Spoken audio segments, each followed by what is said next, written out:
Hello everyone, and welcome to another edition of the DC Capstone Report. It is great to be back with you this week for another podcast on Alabama football. Coming off a victory over the South Carolina Gamecocks and getting ready this week to face the Tennessee Volunteers at Neyland Stadium. So today we're going to go over in our first segment, we're going to take a review of the South Carolina game. In the second segment, we're going to talk about our players of the game. In our third and final segment, we'll preview the upcoming game against the Tennessee Volunteers.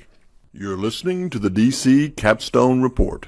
The DC Capstone Report is featured each Tuesday morning on the Martin Houston Show at Tide 100.9. You can listen live at Tide100.9.com. Well, welcome back to the DC Capstone Report. It's great to have everybody back here listening to the podcast on Alabama football. I want to thank Lance George, who's been in the studio, doing all the podcast production, taking care of everything, getting us on the air. Really appreciate all he does to do that. And I want to thank his websites, RollTideBama.com and FreelancePictures.com, for being our sponsors. If you haven't gone out to those websites yet, you need to go and get some great pictures from the South Carolina game. He has some great pictures from the Elephant Stomp and also from the $1 Million Band, the cheerleaders, and the football game itself. They're available for everyone. They're on RollTideBama.com, FreelancePictures.com. I also want to thank our sponsor, Karen Cottingham, realtor right here in Tuscaloosa at the Williams Group at Keller Williams. For all your real estate needs, you can contact Karen at 205-887-4008. Or you can go to our website at dccapstonereport.com, click right there on the button that Lance has for you on Karen's name or picture. Take you right to her website. They'll give you all of her listings that she has available for you right now. So for all your real estate needs, that's Karen Cottingham, right here in Tuscaloosa, the Williams Group at Keller Williams. Well, welcome to the podcast. In the first segment, we're going to talk about the review of the game against the South Carolina Gamecocks. Alabama comes away with a victory, 27-25. Very good game. Always glad to get a win. I think we can learn a lot from this victory. I think there's a lot of stuff going around out there on the internet and on the media talking about how bad this Alabama team is. Not sure this Alabama coaching staff can do the job. Not sure we're as good as we think we are, all because we have some close victories. Well, let me start by saying I think Alabama fans have forgotten a whole lot about our past. You know, we have Alabama teams under Coach Saban didn't blow out every game they had. They had a lot of close victories. Last year, for example, we had a lot of close victories. When we went on to win national championships, and we've had close victories. One year we won the SEC championship, went on to participate in the college football playoff. We had close victories. So it's all those things we quickly forget.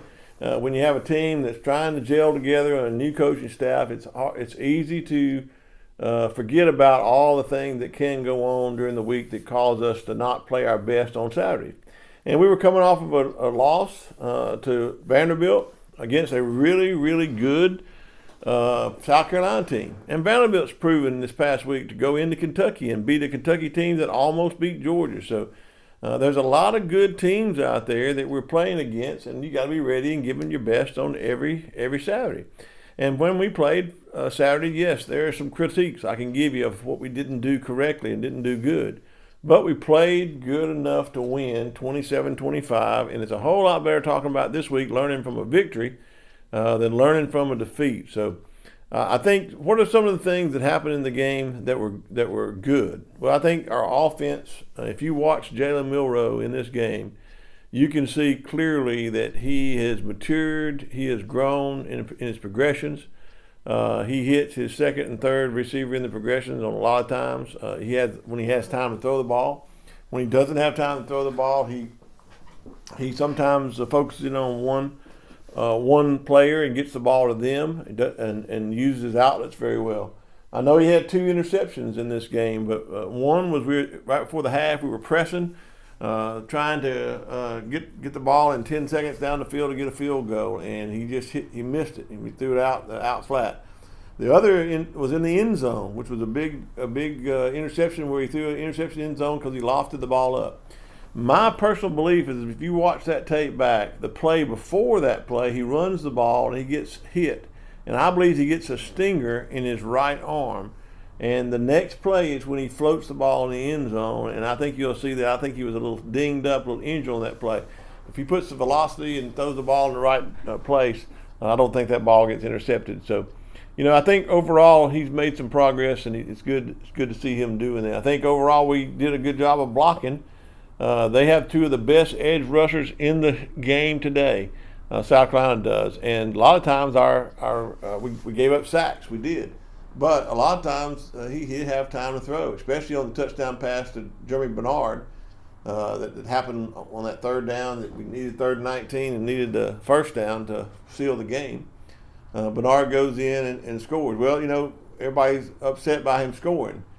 Left too much time on the clock for South Carolina to come back down and score, and then we gave up a 4th down, they score, and then they get an onside kick, and it's too close for comfort.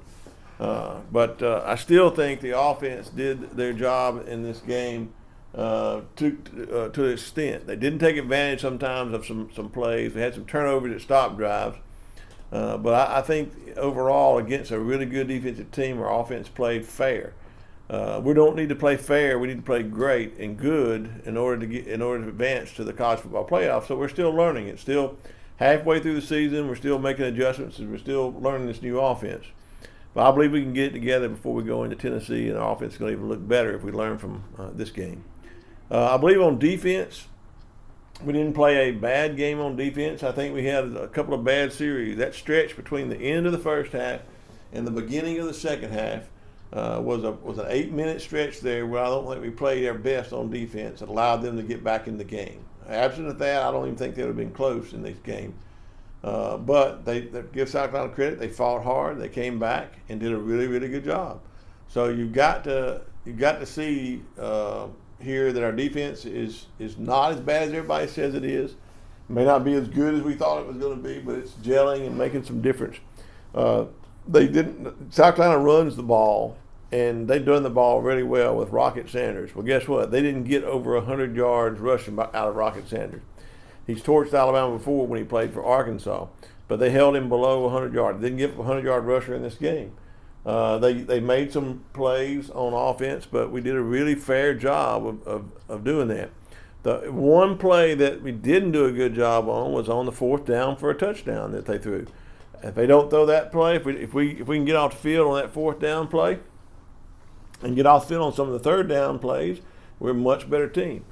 We were 5-0 on our first third downs. We got off the field and did a really good job until that last stretch of 8 minutes right before the half and right beginning of the second half. So there's some things to clean up. There's some things to do better. But I really believe that if you review this game against South Carolina, that we make some progress. We made some strides. It was a close game. But remember when Alabama was being coached back in 2014 by the GOAT himself, we lost to Ole Miss. And then came back in the very next game. Instead of blowing them out like people thought we'd take our vengeance out on Arkansas, Arkansas puts up a great fight. Not a very good Arkansas team, a team that went 1-7, I think, that year in the SEC, held us to a 1-point victory, like 15-14 or 14-13 that time. So that team in 2014 went on to play in the college football playoff that year. We did get beat by Ohio State, but still made it to the playoffs. So I still think this team can make it to the playoffs. We can't have any other mistakes. We got to, I believe, win out to have a good seeding. But I really believe this team can still make the playoffs. Don't give up on this Alabama team just yet. I really believe the best football for this team is down the road as we continue to gel as a coaching staff and as our players continue to get used to the game atmosphere each and every week we play. Well, welcome back to the second segment here on the DC Capstone Report. It's always great to be with you. Second segment today, we're going to take a look at our players of the game. I think on offense, we had one player that was a standout, and I think that was Jeremy Bernard. I think Jeremy Bernard had his best game. He was four receptions for 89 yards. He averaged 22.2 yards a catch, and he had one touchdown. So I think he did a really good job of running the ball after the catch and catching the ball. So he did a really good job of that. So I think my player of the game on offense is Jeremy Bernard. And we need him to be active more and more with the injuries we've had to some of our wide receivers. I think we need his leadership, and we need him to continue to be active. So look for him to continue to build upon this. It'll help him going into the next game against Tennessee. I look for him to have a big game on the road at Neyland Stadium. But my player of the game on offense is wide receiver number 5, Jeremy Bernard. On defense, I think there's two players that stood out on the defensive side of the ball. First is Jihad Campbell. I believe Jihad Campbell, number 11, the linebacker, had his probably best game yet. He had 5 total tackles and single tackles and 2 assists, and he had 1 sack in the game. He was always providing pressure on the quarterback, and he was running to the ball. Just really, really did a good job in this game, and I was so proud of him and the defense that he was able to play against this South Carolina team. My other defensive player of the game is number 3, safety Keon Sabb. He had 7 total tackles and 5 assists, and really did a good job of playing safety in this game and helping out in the passing game as well as supporting tackling in the run game as well. So I think Keon Sabb is a leader in that secondary. First thought going into the secondary was going to be Malachi Miller would be the leader, but he's had a kind of a drop off here recently. And Keon Sabb has really been the one in that safety position that's really held this back end together. Not to say that Malachi Moore is bad. It's just that I think to say that Keon Sabb surprised me. The transfer out of Michigan has really come in and done a really good job of solidifying that safety position. And I think his play against the South Carolina Gamecocks kind of show you what he has to do down the road and what he can be a contributor on this defensive team. So my players of the game for South Carolina is on the offense is Jeremy Bernard, and on defense is Jihad Campbell and Keon Sabb. Well, welcome back to the third final segment here on the DC Capstone Report. It's great to have everyone tune in for our podcast on Alabama football. I want to thank our sponsors, RollTideBama.com, FreelancePictures.com, and also Karen Cottingham Realtor right here in Tuscaloosa with the Williams Group at Keller Williams for all your real estate needs. You can check us out on DCCapstoneReport.com, DC Capstone Report Facebook page. You can follow me on Twitter at DavidCott50 for my insights on the games. And right now we are on Spotify. So if you want to listen to us on Spotify, go to our website, DCCapstoneReport.com, and click on the button there that Lance has placed for us to get a direct link to our Spotify broadcast. We're also on YouTube as well. Well, here in the third and final segment, we preview the game that's upcoming this coming Saturday, the third Saturday in October, 2:30, October 19th. We descend on Neyland Stadium in Knoxville, Tennessee, to face the Tennessee Volunteers. And, this is my passion game. I've always thought that Tennessee is our biggest rival. It seems like we've had some heated rivalries over the past. Love to be able to play against Tennessee and really light up those cigars after a victory. And we've been having to do that. We've had some opportunities to do that recently, but since Josh Heupel has gotten there, he has made the game competitive. And so I look for this game to be a competitive game. I really believe that he has really got Tennessee into a good place. But I think just like Alabama may have been thought of more of Tennessee than actually they've showed playing. They did a great job against their non-conference schedule, but when they got in the conference schedule, they had a trip up at Arkansas. They had a tough game in the overtime last week against Florida, which really Florida should have won that game. And then now, so they're poised to take on Alabama at Neyland Stadium. I think it's a big game. I think it's a big game for both teams. I think whoever loses this game is going to have a hard time getting back into the college football forecast. They have no room for any slip-ups going down the road after this game. So this is a big game for Alabama. It's a big game for Tennessee. I think Tennessee poses some problems for Alabama. I think they love to run the ball, and they do that by spreading everybody out wide. And it's not necessarily a running formation, but it does widen the gaps in order to have a lot of room. And they have a great running back in number 6 that does a good job of hitting his holes and really setting himself up for his blocks and gaining a lot of yardage. So I look for Tennessee to try to run the ball, establish the run with these wide set formations, try to spread us out from side to side. The good thing is we're kind of built for this with Deontay Lawson and Jihad Campbell, and then also our Husky position with Devontae Smith running sideline to sideline trying to stop the run. But we can't focus on the run so much that we forget about the pass. Their quarterback is a young quarterback who's everybody thinks is great. Paid a lot of money in the NIL because of his stature and his stars, but he's still a young quarterback. So I think that he has a tendency to make some mistakes, and if we have a defense that's built around taking advantage of that and trying to capitalize on some turnovers. So I think that's what we'll see doing. I think in this game there's several keys to the game that we need to look at to be ready for to see how we're going to play. First of all, my first key to the game is that we're going to have to pressure the quarterback at all times. And when I mean pressure, we got to have formations in schematically and in rushing and pressing the quarterback on passing downs. And we're going to have to do that by using our blitz packages in this game, I think. And we can't be afraid to do that. Tennessee has some great wide receivers. If you give them time, they will get open. So we need the quarterback getting the ball out of his hands fast. So we got to show blitz. We got to come with the blitz. We got to get to the quarterback in order to affect him. So we got to affect him with pressure, and we got to affect him with sacks. And so that's the one thing we're going to have to do in this game is to pressure the quarterback in order to be effective defensively. And the second thing is we're going to have to stop the run to put them in passing downs. We've got to put them in passing situations so that we can bring the pressure and stop the run. And then thirdly, is we've got to get off the field on third and fourth downs. They go for the fourth down a lot. People have had success going against Alabama. They're going to know that. So what we're going to do is bring pressure on third and fourth down to try to get the ball out of the quarterback's hands fast, and also be prepared to stop the run and all those gimmick plays like the shuttle pass and other things that people are taking advantage of. Remember, they've watched the film just like Alabama watches their film, and they know what to do, what to try to take advantage of. So they're going to try to get us in these formations and try to take advantage of us by spreading us wide. We still got to be able to stop the run in those wide formations and then put pressure on the quarterback in passing situations and get off the field on third down if we're going to be successful on defense. So there's my keys to the game on defense. My keys to the game on offense has to start with running our offense. What do I mean by that?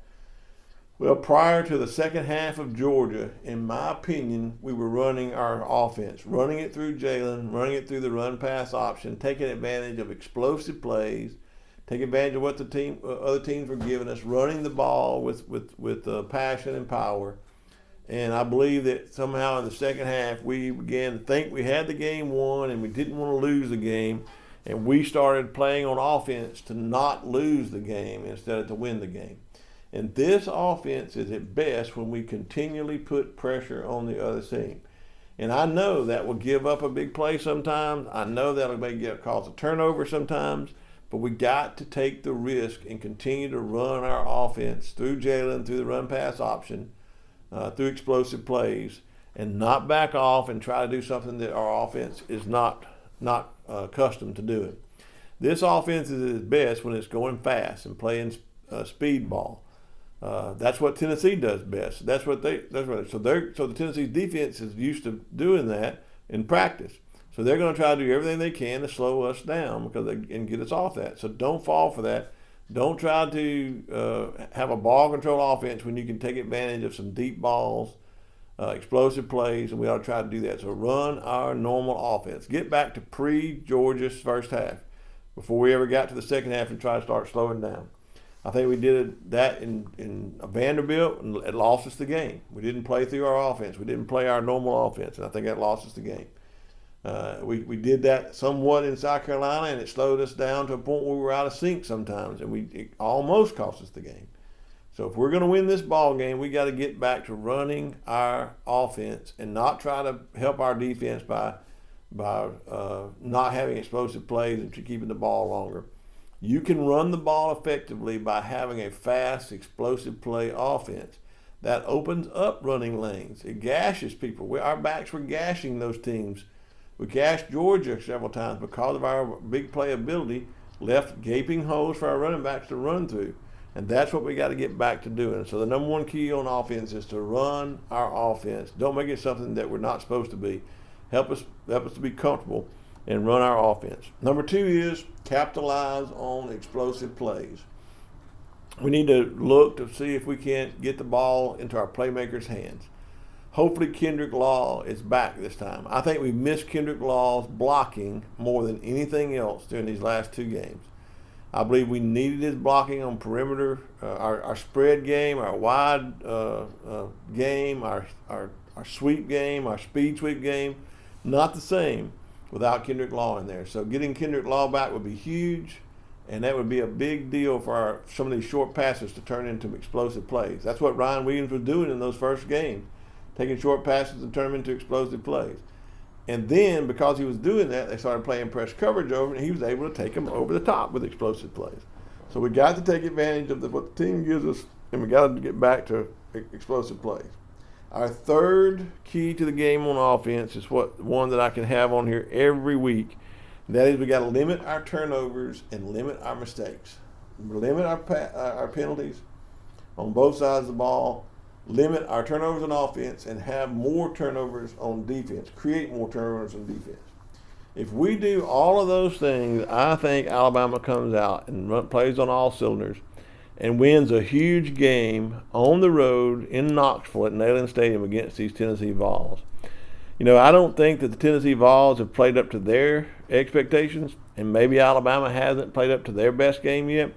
I believe we're going to see Alabama's best game this game. And we're going to take advantage of some of the things that Tennessee has put on film and be able to have an explosive offense against them. I believe Alabama wins this game in the final, going away. Alabama 41, Tennessee 27. Well, that's all for the DC Capstone Report this week. Thank you all for tuning in. Appreciate you doing that each and every week. I want to thank Lance Shores back in the studio making all this happen as he produces this podcast each week. I want to thank our sponsors again, freelancepictures.com, rolltidebama.com, and Karen Cottingham Realtor, right here in the Williams Group of Keller Williams, for all your real estate needs. This is DC with the DC Capstone Report. Until next week, saying roll tide.